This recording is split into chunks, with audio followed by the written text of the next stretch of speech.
국민의힘이 탈북어민 강제 북송 사건 외에도 문재인 정부 시절 북송 사건들을 줄줄이 검찰에 고발하겠다고 밝혔습니다.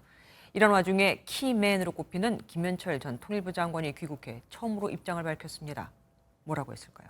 조경진 기자가 보도합니다. 국민의힘 국가안보문란 실태조사 TF가 지난 3월 대통령 선거 하루 전날 이뤄진 북한 선박 북송 사건도 검찰에 고발하기로 했습니다. 북방 한계선을 넘어온 북한 선박에 대해 유엔사가 조사를 하기도 전에 북송해버렸다는 이른바 유엔사 패싱 의혹을 제기했습니다. 당시 안보실 핵심 관계자 서주석 안보실 차장입니다.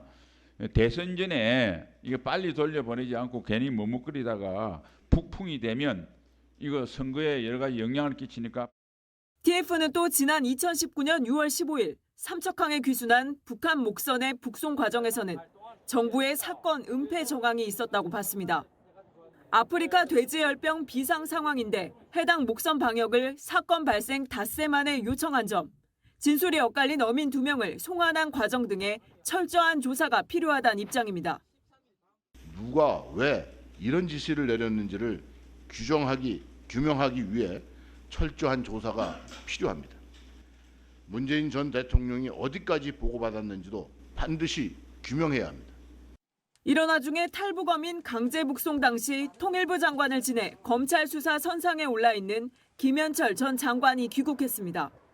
김 전 장관은 SNS에 가족 만남을 위한 미국 여행을 마치고 왔다면서 16명 살해 흉악범을 풀어주자는 현 정부 주장에 동의할 국민은 많지 않다고 입장을 처음 밝혔습니다.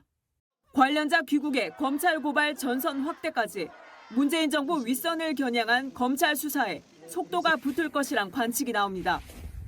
MBN 뉴스 조경진입니다.